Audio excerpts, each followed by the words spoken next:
Hey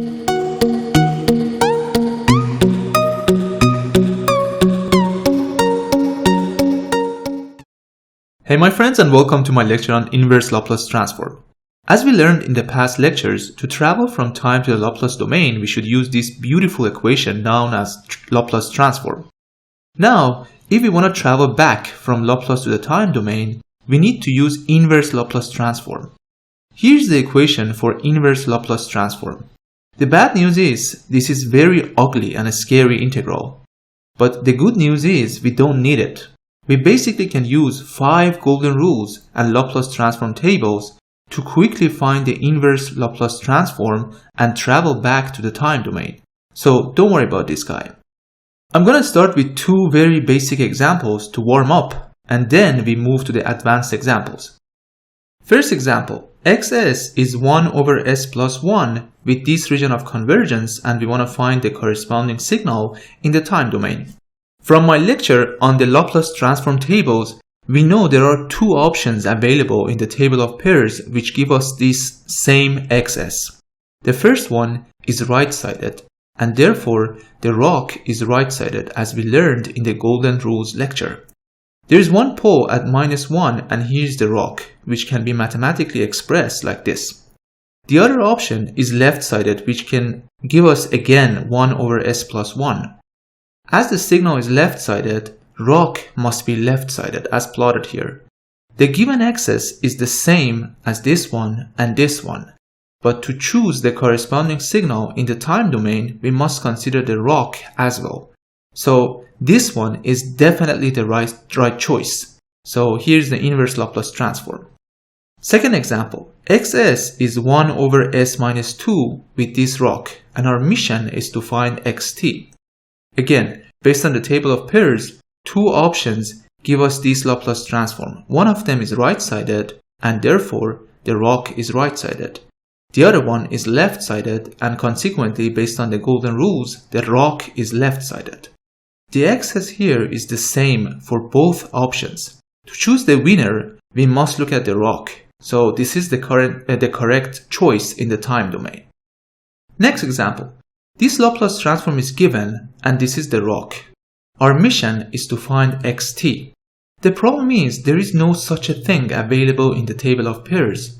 We have an option for 1 over s plus 3 alone, or 1 over s plus 4, but nothing is available for this multiplication.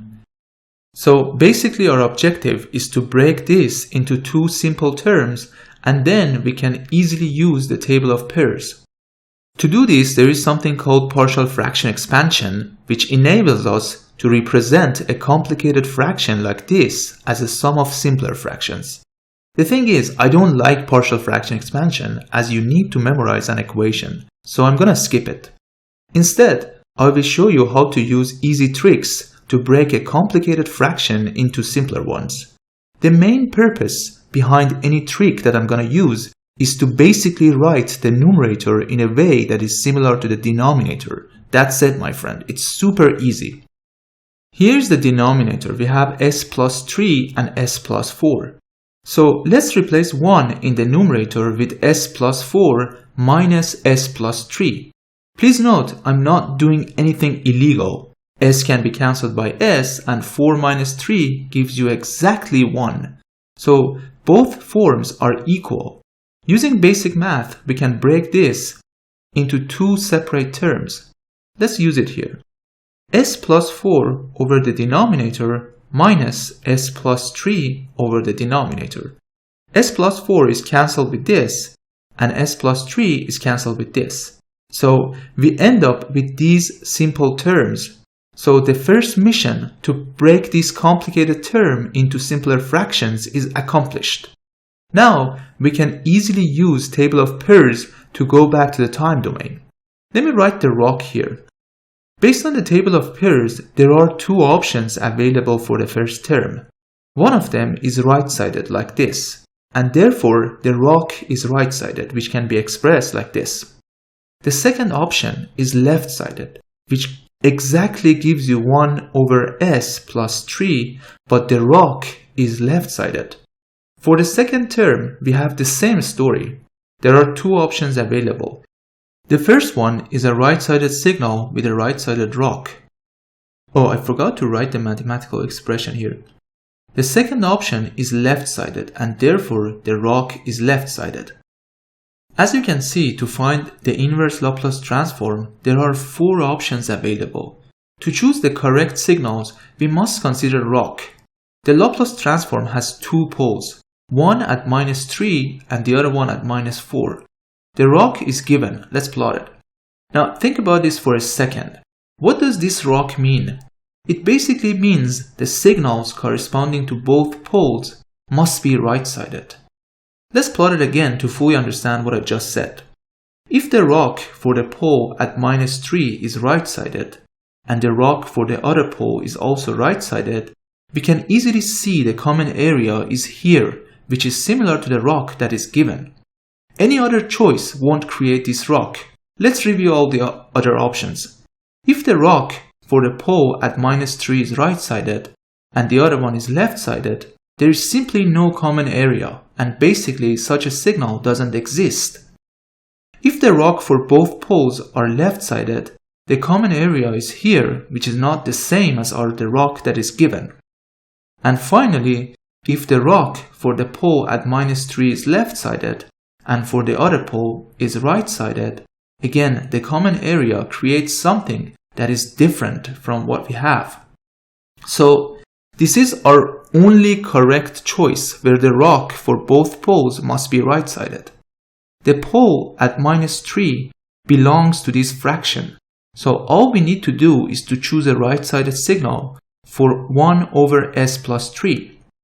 The other pole at -4 is corresponding to this fraction, and we simply need to choose the right-sided option. Here's the final answer in the time domain. Done. Next example. This Laplace transform is given, and here's the rock. The mission is to find the signal in the time domain. Similar to the previous example, we don't have such a thing in the table of pairs. So our first task is to break down this complicated fraction into simpler ones.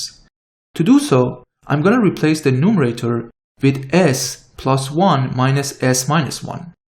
S can be cancelled by s, and 1 minus -1 is 2. But the numerator used to be 1. To compensate for that, let's multiply it by 1/2. Now, both expressions are basically the same. Using this simple property, we can break this fraction into two terms. S plus 1 is cancelled by this, and s minus 1 is cancelled by this. Here's what we get. So we basically represent xs in terms of simple fractions which are available in the table of pairs. Let me write a rock next to this expression. Based on the table of pairs, there are two options available for this fraction. The first one is corresponding to a right-sided signal and therefore a right-sided rock. And the second one is corresponding to a left-sided signal and therefore a left-sided rock. And here's the mathematical expressions for the rock. The same story for the second term. There are two options available. One right-sided, which means rock is right-sided, and one left-sided, which means the rock is left-sided. Now, to choose the right options, we need to consider poles for xs and the rock.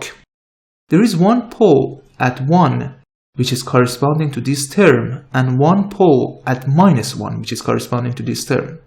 The specified rock is between the poles. This means the rock associated to this pole must be left-sided, and the rock for the other pole must be right-sided, so the common area is in between. Let me explain it again.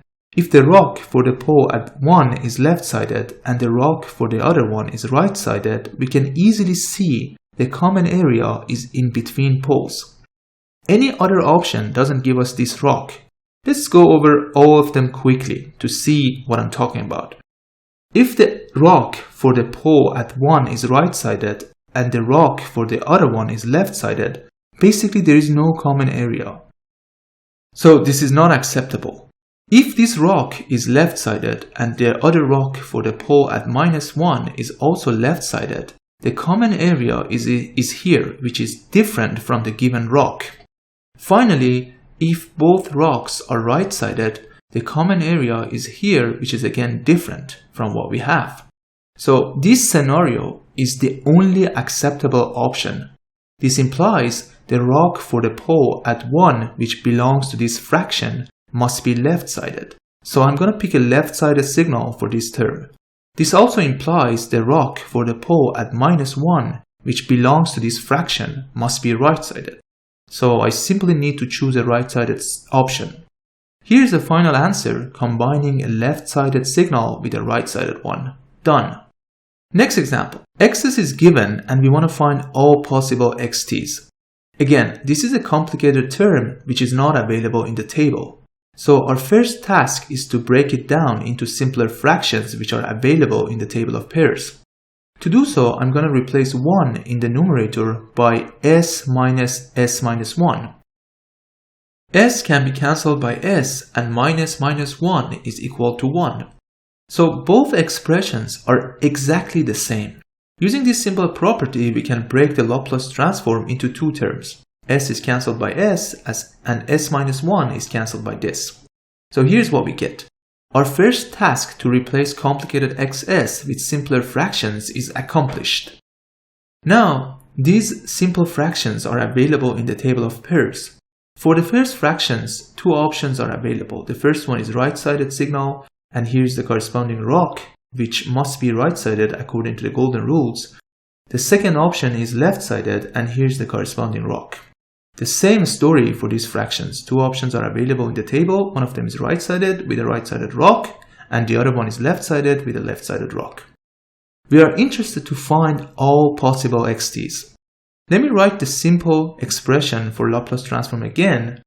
There is one pole at 1 which is corresponding to this fraction and one pole at 0 which is corresponding to this fraction. As we learned in the Golden Rules lecture, rock must be bounded by poles or extends to infinity. This means there are 3 possible rocks, and consequently there are 3 different xt's. For the first scenario, let's say the rock for both poles are right-sided. So here's the right-sided rock for the first pole, and here's the right-sided rock for the second pole.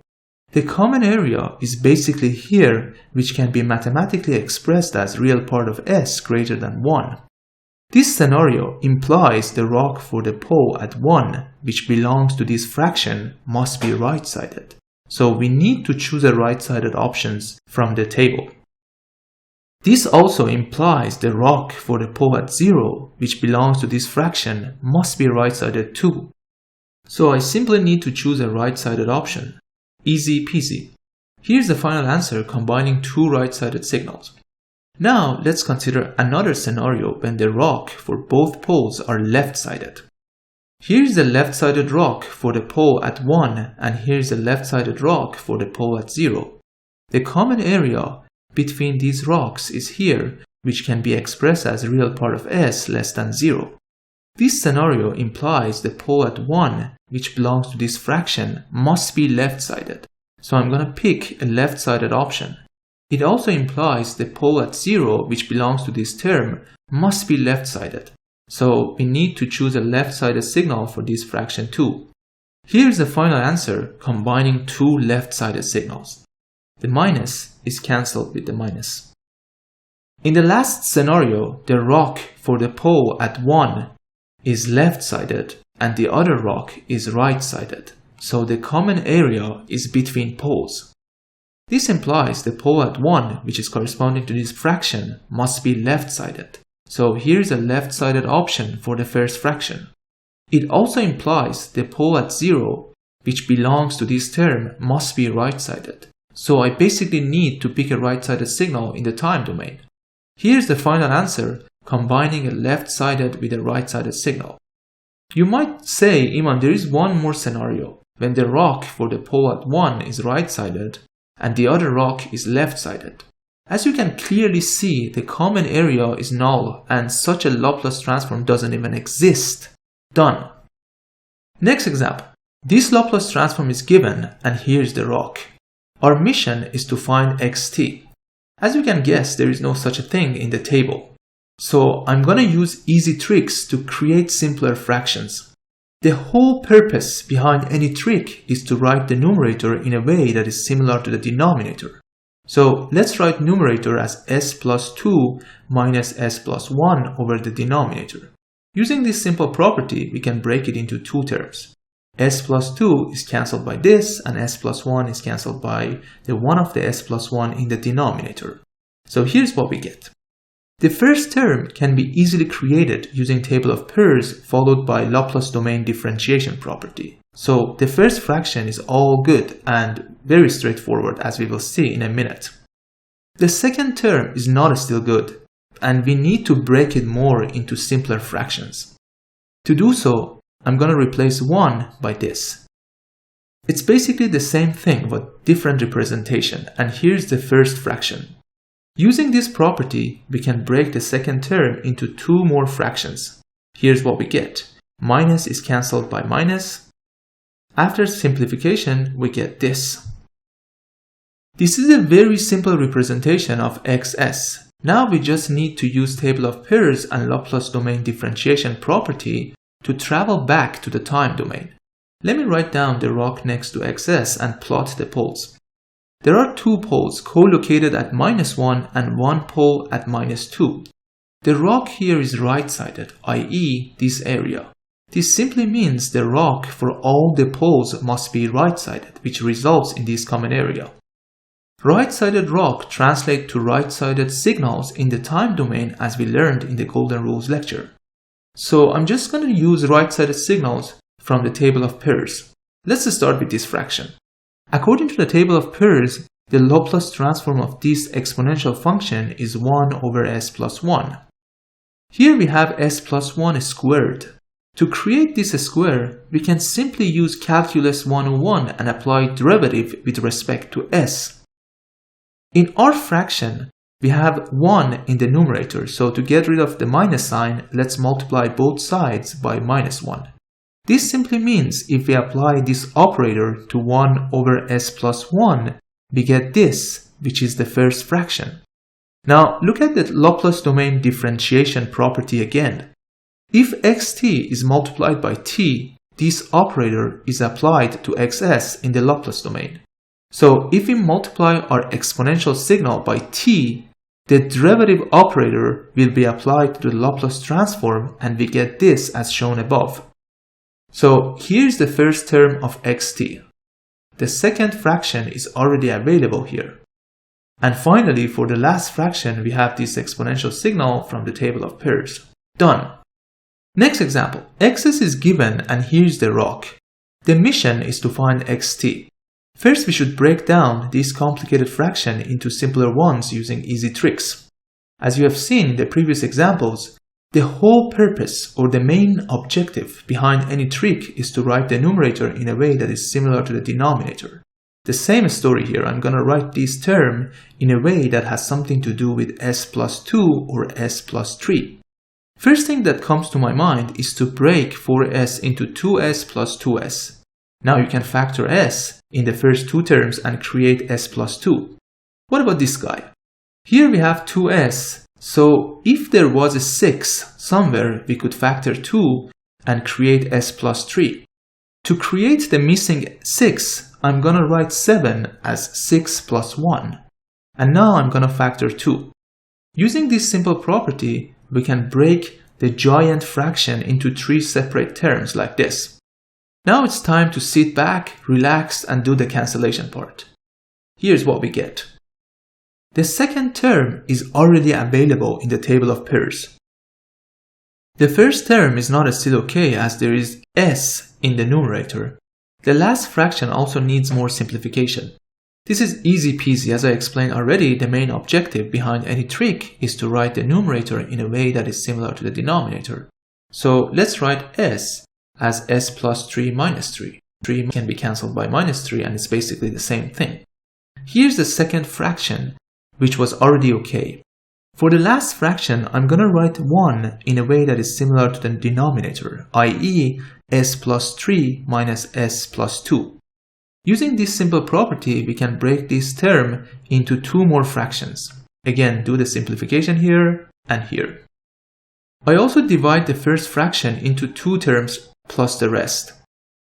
This one is basically 1. We can add up these terms. and also we can add up these terms.